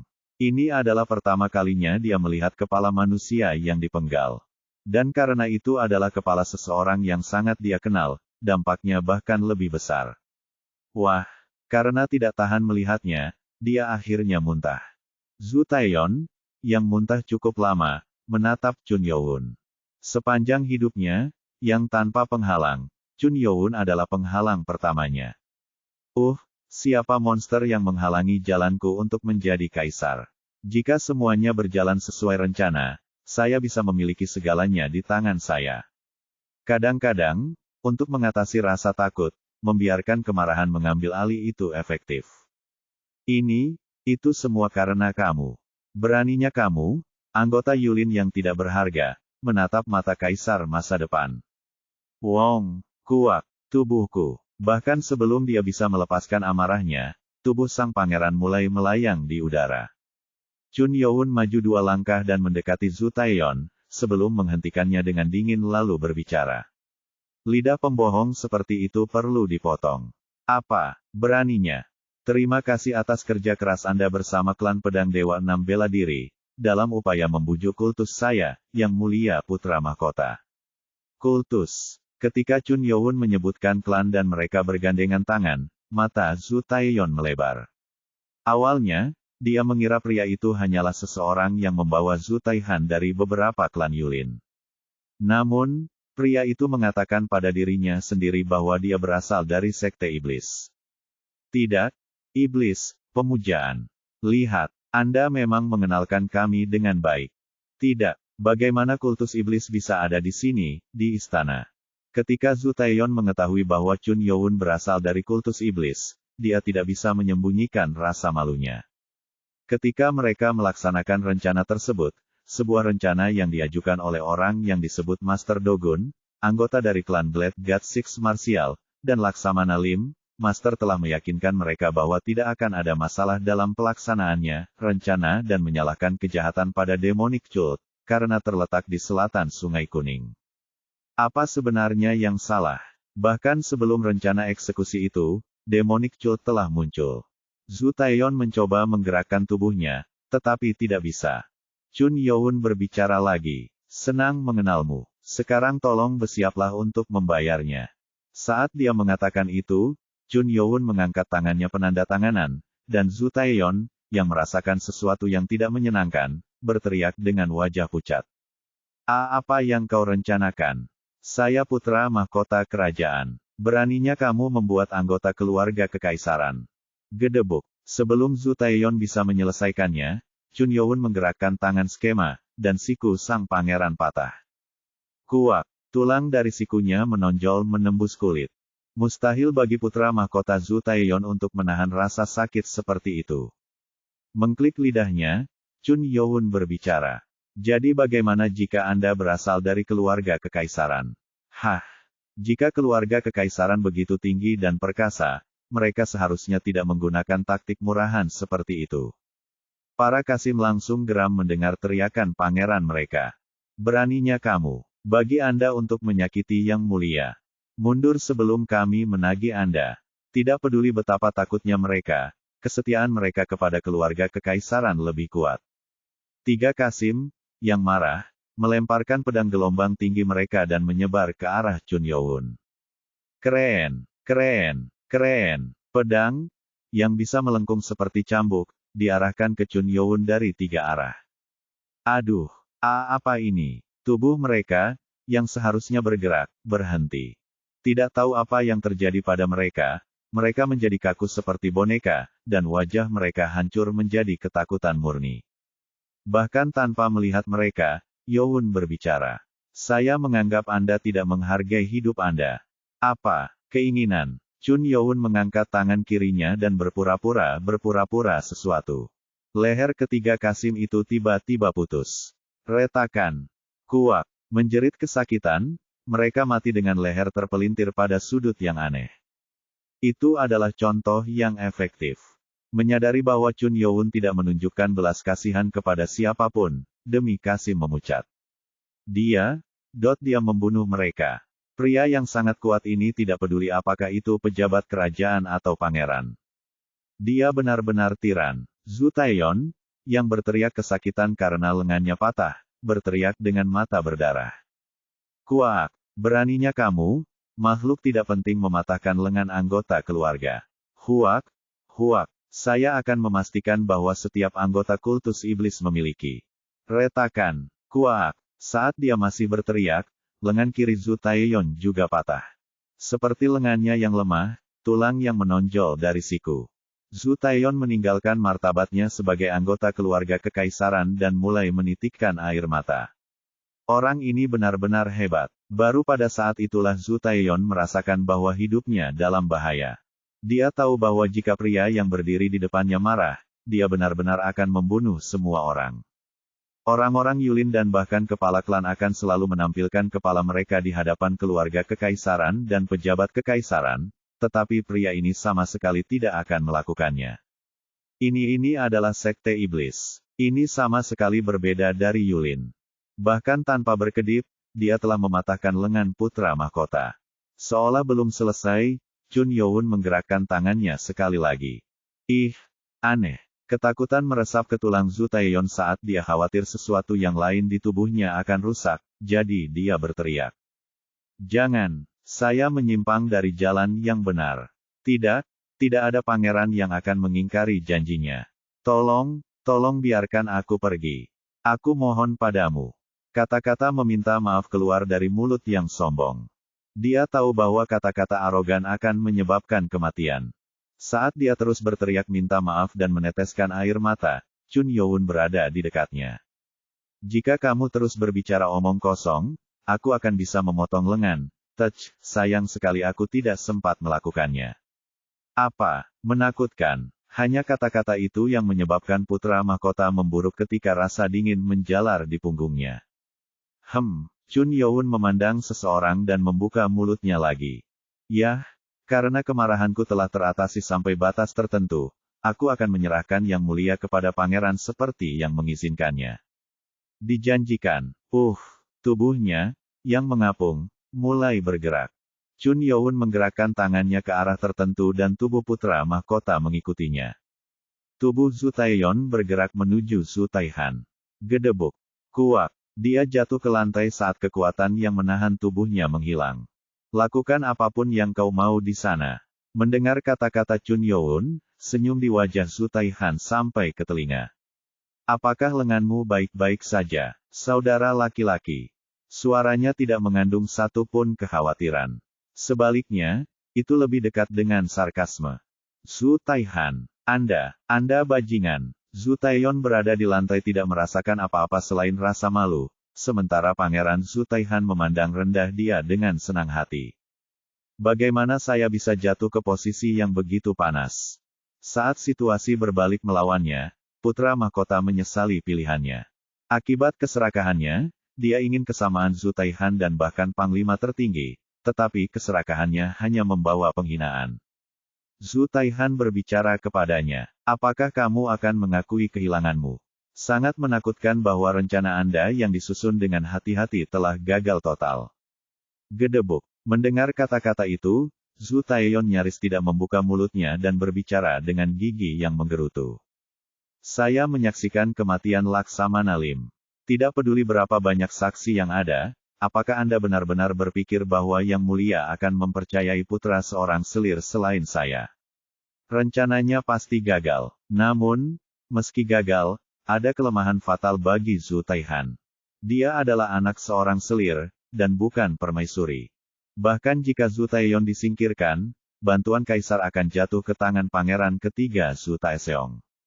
Penatua Chongsu, ya, Yang Mulia. Menanggapi telepon tiba-tiba dari Zhu Taiyon, Tetua Chongsu, yang mengamati situasi, menjawab dengan suara gelisah. Dengan nada memohon, Zhu Taiyon berbicara. Putra mahkota ini terlalu buta dan akhirnya bergaul dengan orang yang salah. Saya harap Anda tidak terlibat dalam hal ini. Bahkan ketika masalah menjadi seburuk itu, Zhu Taiyon benar-benar menolak untuk menyerah. Bahkan Penatua Chongsu kehilangan kata-kata. Ketika dia pertama kali tiba di istana kekaisaran sebagai utusan, dia merasa putra mahkota Zhu Taiyon cukup ambisius. Tapi sekarang nafsu akan kekuasaan adalah satu-satunya hal yang bisa dilihatnya. Jika anggota klanmu, ubahlah dari situasi ini. Kamu tidak akan pernah menjadi pewaris berikutnya. Apa? Siapa yang berani? Zhu Taiyon, yang menjadi marah mendengar suara seseorang menyela kata-katanya, mencoba bangkit. Namun, dia terlalu lelah untuk bergerak. Pangeran Zhu Taihan ini, salam Kaisar Agung. Kaisar Agung. Dimulai dengan teriakan Zhu Taihan, semua pejabat di aula bawah tanah berlutut di depan pria terhormat memegang emas yang berdiri di pintu masuk. Zhu Taiyon, yang terkejut, berbicara dengan suara bergetar. Kenapa Yang Mulia ada di kuil kerajaan? Orang yang muncul dengan anggun di kuil adalah Zhu Taiwan, Kaisar Kekaisaran Daemyong. Bab 375. 375, Pengawal Kerajaan 3. Wajah yang menggambarkan martabat, dan tampilan naga yang agung. Pria parubaya diselimuti emas bahkan tidak perlu berbicara agar orang lain mengerti bahwa dia adalah sosok yang berwibawa. Di depan mereka, berdiri sang kaisar, Zhu Taiwan. Kenapa Yang Mulia ada di sini? Apakah mereka semua datang? Putra mahkota Zhu Taiyon, yang matanya tertuju pada orang-orang yang berdiri di belakang kaisar, segera jatuh ke dalam keputusasaan dan ketakutan yang luar biasa. Orang yang mengenakan jubah merah mengilap dan ornamen indah, adalah Laksamana Yu Chong-un dari Tombak Barat, berdiri di depan kedua pengawalnya. Dia adalah orang yang bertugas mengaudit di Istana Kekaisaran. Di sebelah kanan Laksamana Yu Chong-un, berdiri 3 kasim berseragam biru laut. Itu adalah Laksamana Tombak Kardinal, Seo Taesik, dan 2 pengawalnya. 2 orang kasim teratas Istana Kekaisaran, yang memegang kekuasaan tak terbantahkan, muncul di samping kaisar. Lebih-lebih lagi, Panglima tertinggi, berdiri di sisi kanan kaisar, mengenakan jubah formal kelas 2, adalah seorang pria parubaya yang tampan, kepala pertama pengawal dan panglima tertinggi, Baik Jagi. Di sebelahnya, berdiri seseorang yang memancarkan energi unik, Komandan Utara, Yongjo. Semua pemimpin seniman bela diri Istana Kekaisaran telah berkumpul di kuil bawah tanah. Kaisar juga ada di sini. Ini menyusahkan. Terlepas dari masuknya kaisar, Chun Youn tampak tenang secara misterius. Itu bukan kejutan karena dia sudah merasakan energi mereka ketika mereka memasuki kuil kerajaan. Dia hanya peduli pada dua hal. Yang mulia, gedebuk.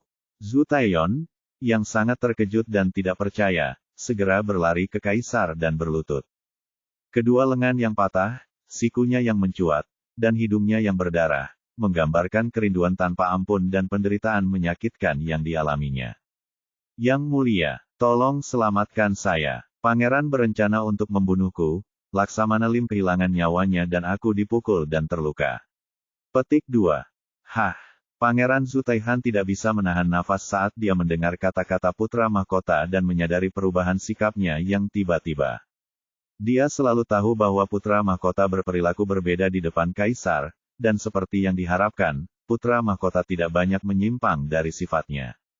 Namun, mata kaisar, yang biasanya mendengarkan putra sulungnya dengan penuh perhatian, menjadi dingin. Yang mulia, dinginnya seperti itu membuat Zhu Taiyon bingung. Karena dia adalah putra tertua dan satu-satunya putra almarhum permaisuri, kaisar selalu memperlakukannya dengan kehangatan dan kasih sayang.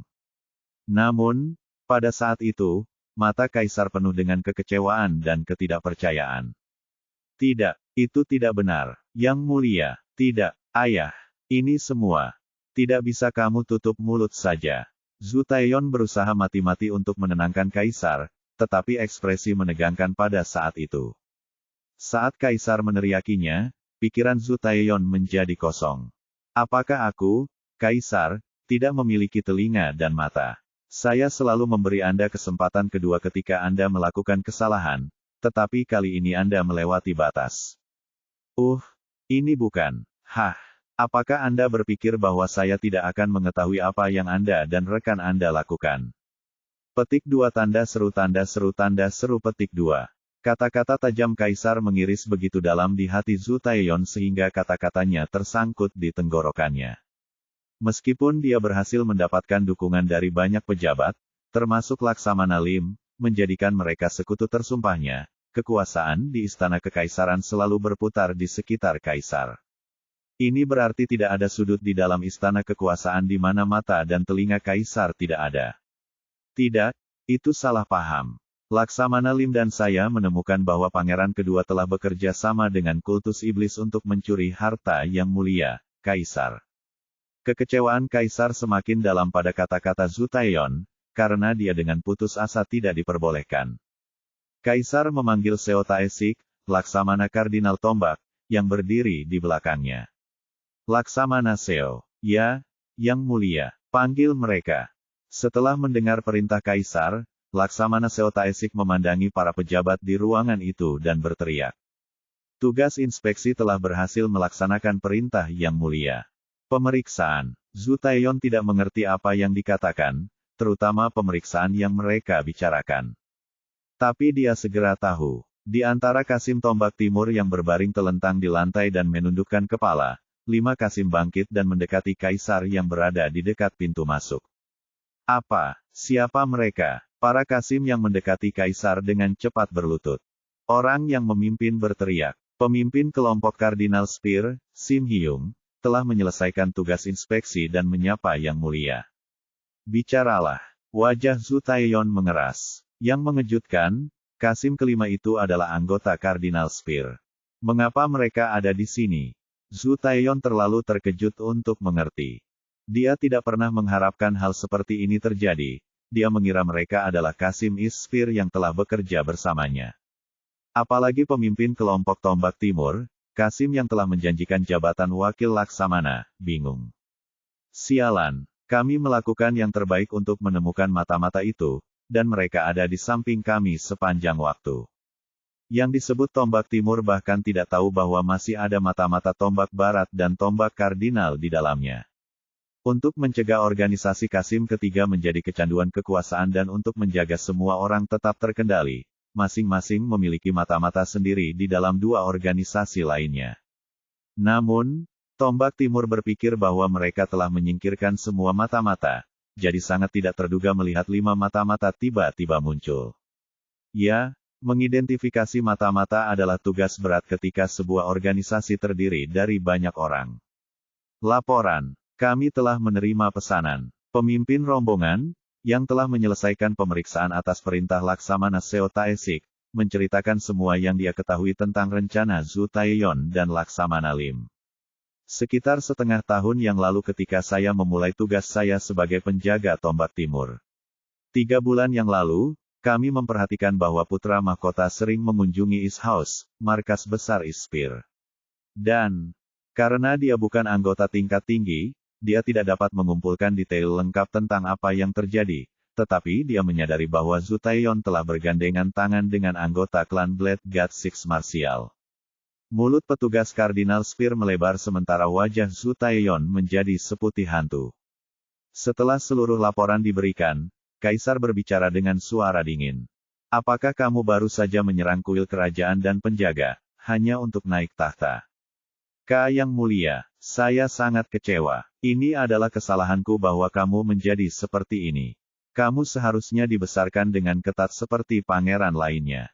Alih-alih menyalahkan pelakunya, Kaisar malah menyalahkan dirinya sendiri karena tidak mendisiplinkan anak. Zhu Taeyeon, yang sudah tenggelam dalam keputusasaan yang mendalam, pingsan saat dunia menjadi gelap gulata di matanya. Mengetahui sifat keras kepala Kaisar, tidak ada artinya membuat alasan, terutama karena laporan sudah diberikan. Panglima tertinggi, tangkap mereka segera dan tahan semua orang. Atas perintah Kaisar, senyum kepuasan muncul di wajah Panglima tertinggi. Dia merasa terhina ketika Isfir mencoba menangkap para penjaga, tapi karena keadaan terbalik, dia tidak bisa menyembunyikan senyumnya. Dunia benar-benar tidak dapat diprediksi. Terima pesanan dari Yang Mulia. Komandan Utara. Ya, memenuhi perintah Yang Mulia. Ketika Panglima tertinggi pengawal memanggil Yongjo, Komandan Utara, dia langsung bergerak seolah menunggu perintah jatuh. Langkah, langkah, langkah, langkah, langkah. Pada saat yang sama, pengawal berbaju baja mulai muncul dan mendesak di aula bawah tanah. Jumlah penjaga yang terus berdatangan sulit dihitung. Sangat banyak. Mata Zhu Taeyeon bersinar.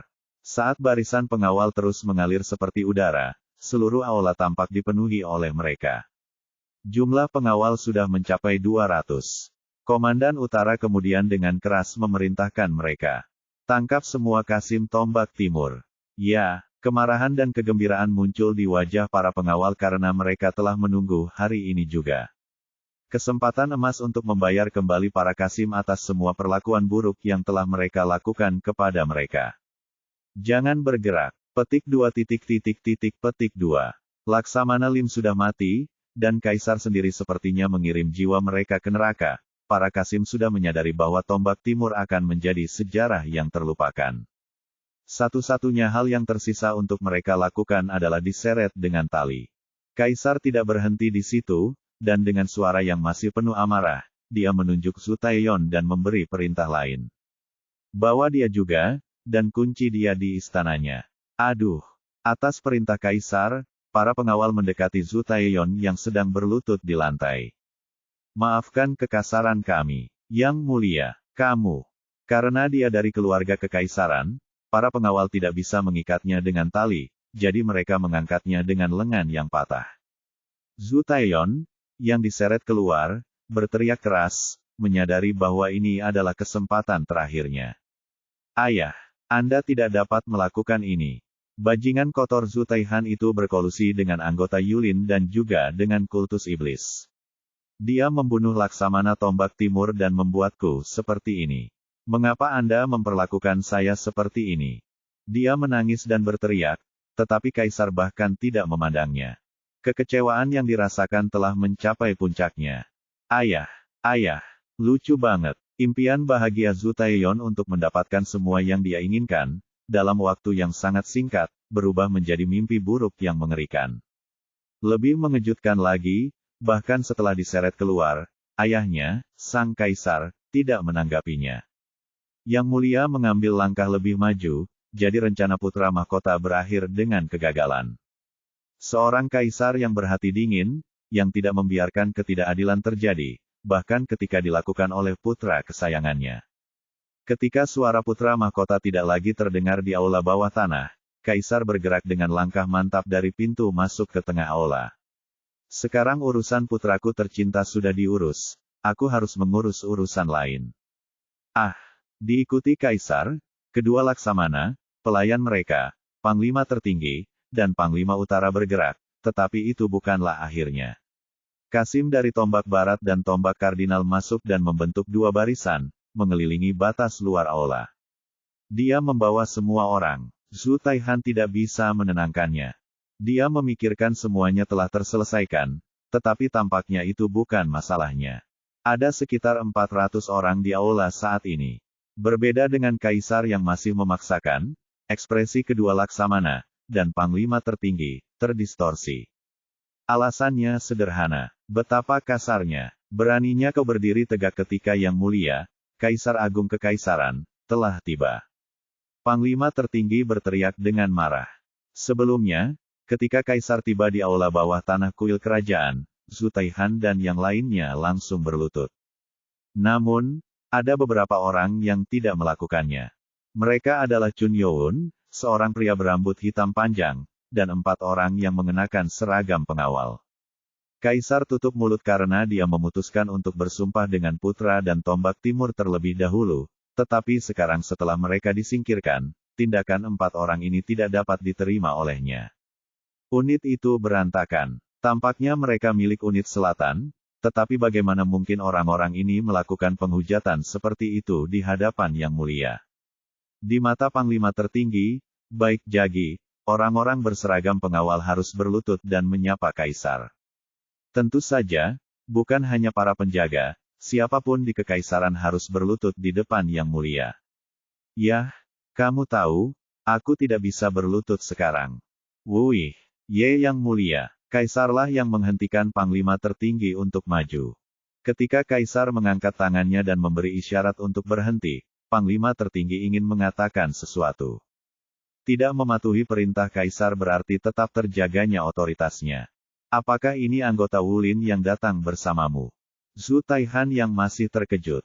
Meskipun dia belum mengungkapkan siapa mereka, Sang Kaisar berhasil menyimpulkan hubungan antara dia dan mereka dengan wawasannya.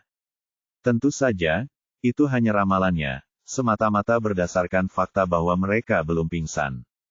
Tidak, aku tidak membawa mereka, tapi mereka membantuku. Zhu Taihan berbicara dengan hati-hati. Kaisar itu menakutkan, tapi dia tidak seberapa dibandingkan dengan Chun Youn. Setelah mendengar kata-katanya, Kaisar tampak berpikir sejenak. Tidak mungkin orang Yulin bisa seberani ini. Jadi, mereka pasti dari sana. Dia belum menyaksikan semuanya. Namun, Kaisar telah melihat pemuda hitam itu secara brutal mematahkan lengan putra sulungnya, Zhu Taeyon. Dia tidak pernah melibatkan kehidupan pribadinya dengan masalah pekerjaan, tetapi dia tidak bisa menahan perasaan kesetiaannya. Melihat Chun Youn dan para pengawal, Kaisar membuka mulut. Kamu berasal dari Sekte Iblis. Satu-satunya orang Wulin yang dapat melakukan kontak dengan Zhu Taikan adalah anggota kultus Iblis, di mana dia dikirim sebagai utusan. Tidak mungkin kelompok Yulin membantu. Chun Youn, yang masih menonton, menyatukan tangan dan berkata, saya ingin pergi begitu saya berhasil menyelesaikan masalah dengan tenang, tetapi seperti yang Anda tahu, semuanya tidak pernah berjalan sesuai rencana. Merupakan suatu kehormatan untuk bertemu dengan Yang Mulia. Saya Chun Youn, penguasa kultus iblis saat ini. Tuhan, mata Kaisar membelalak pada kata, Tuan, dia tahu bahwa pria ini kuat. Ini menjadi jelas ketika dia mematahkan lengan Zhu Taeyon tanpa menyentuhnya, tetapi dia untuk menjadi penguasa kultus iblis tidak dapat diprediksi. Astaga, berbeda dengan Kaisar yang terkejut, para komandan dan laksamana yang marah. Meskipun keluarga kekaisaran dan Wulin memiliki perjanjian non-agresi, tindakan Chun Youn dapat dianggap sebagai pengkhianatan terhadap mata orang lain. Bang, koa-koa, Laksamana Tombak Barat Yu Chong-un, seorang guru unggul, melangkah maju dengan amarah. Dengan setiap langkah yang diambilnya, lantai di bawahnya retak kembali. Yu Chong-un berpikir bahwa dia telah sepenuhnya menunjukkan kekuatannya, berteriak dengan suara penuh amarah. Anda menyatakan kasar. Beraninya kamu bertindak seperti itu terhadap Kaisar. Anda harus menderita. Petik 2. Buang. Ah. Ujung pedang yang tajam tiba-tiba menyentuhnya. Kekapan pedang ini, Laksamana Tombak Barat bahkan tidak melihat pedang itu terhunus. Sesaat sebelumnya, mereka tampak seperti pengawal biasa, tapi sekarang salah satu dari mereka mengacungkan pedang ke sana. Kasim tua tidak boleh bermaksud tidak sopan terhadap penguasa kultus iblis. Perjanjian non-agresi ditandatangani dengan kedua belah pihak dengan pijakan yang sama. Kami tidak bekerja di bawahmu. Ilmu pedang yang cepat. Kamu pasti Marakim. Itu adalah Great Guardian Marakim, yang memakai topengnya. Komandan Utara Yongjo lah yang menebak identitasnya. Komandan Yongjo, yang dikatakan sebagai pendekar pedang terbaik di Istana Kekaisaran, mengumumkan dengan orang-orang Yulin. Dia dapat mengidentifikasi pria ini, karena perintah konstan yang dia terima dari Kaisar untuk mengamati Wulin. Reputasi Anda merusak Anda. Anda disebut Raja Kematian, karena Anda mengendalikan hidup dan mati di medan perang. Tapi, dentang, Yongjo menghunus pedangnya dari sarungnya dan mengarahkannya ke Marakim. Dengan timbulnya dingin, jelas mengatakan bahwa dia tidak senang. Beraninya kamu menghunus pedangmu di depan yang mulia, Kaisar Kekaisaran Daemyong, dan membahayakan anggota istananya, seorang Laksamana pada saat itu. Gedebuk, gedebuk, gedebuk. Segera setelah dia selesai berbicara, para pengawal mulai bergerak dengan perisai tertahan di depan mereka. Ini adalah taktik tentara yang dimaksudkan untuk menurunkan moral musuh. Namun, hal itu tidak menurunkan moral siapapun, melainkan hanya membuat gusar hati para anggota kultus iblis. Api Ki. Sebuah pedang bergerak dengan sendirinya, menarik garis di tanah di depan para penjaga, dan menutupi beberapa perisai. Berkat itu, para pengawal tidak punya pilihan selain berhenti. Wah, Pak, di depan para penjaga itu, seseorang dari sisi Chun Youn, mengenakan seragam penjaga, berjalan mendekat dan menghalangi jalan mereka ke depan, untuk menghentikan mereka mengambil langkah maju lagi. Rambut merah terungkap di bawah helm pria itu. Dia adalah Li Hameng. Wah, pedang Li Hameng berkobar dengan api. Ini peringatan. Mereka yang menghunus pedang akan langsung dibunuh. Sebuah peringatan yang menanamkan rasa takut di hati setiap orang. Akibatnya, pengawal menelan ludah tanpa disadari. Api, Raja Api. Desahan keluar dari mulut Yongjo. Saat dia melihat rambut merah itu, dia langsung mengenali siapa itu. Penguasa kultus iblis. Raja Kematian dan Raja Api. Bagaimana monster-monster ini bisa menyusup ke istana kekaisaran tanpa sepengetahuan siapapun?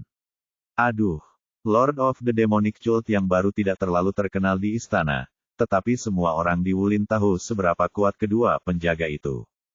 Mereka adalah seniman bela diri yang luar biasa berkemampuan dan monster tanpa ampun yang tak berperasaan.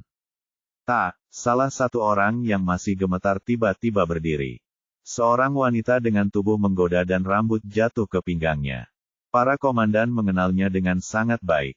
Oh, Wali. Mereka berpikir bahwa itu adalah hal yang baik bahwa mereka memilikinya di tengah-tengah situasi yang berantakan dengan kultus iblis. Jika penjaga, Ran Yong, prajurit tersembunyi terkuat di istana kekaisaran maju, maka kultus iblis pun akan mengalami kesulitan. Dia mungkin Raja Api. Tapi dia adalah wanita yang telah hidup selama ratusan tahun. Tidak peduli seberapa terampil orang-orang itu, mereka hanyalah anak-anak di depan pengalamannya yang panjang dan keterampilannya yang luar biasa. Hehehe. Mengi. Saat api berputar-putar di sekujur tubuhnya, dia tampak seperti inkarnasi dari Kilin. Pada keagungannya, Laksamana Seotaeski tersenyum. Orang-orang dari kultus iblis, kamu hanya memiliki api di pedangmu, tapi ini adalah kekuatan sebenarnya dari istana kekaisaran.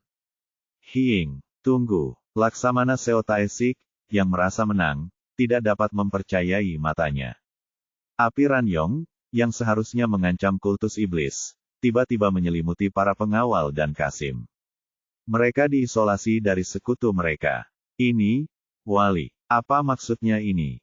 Mengabaikan pertanyaan Laksamana Seotaesik yang membingungkan, Ran Yong berteriak kepada 300 orang yang terhalang oleh api. Siapapun yang mengancam penguasa kultus iblis, aku, Ran Yong bersumpah akan membakar mereka menjadi abu. Petik 2 tanda seru tanda tanya petik 2. Setelah mendengar hal yang paling aneh, para komandan benar-benar memikirkannya. Seorang wanita yang seharusnya menjadi sekutu terkuat mereka baru saja memberi mereka peringatan yang sangat agresif.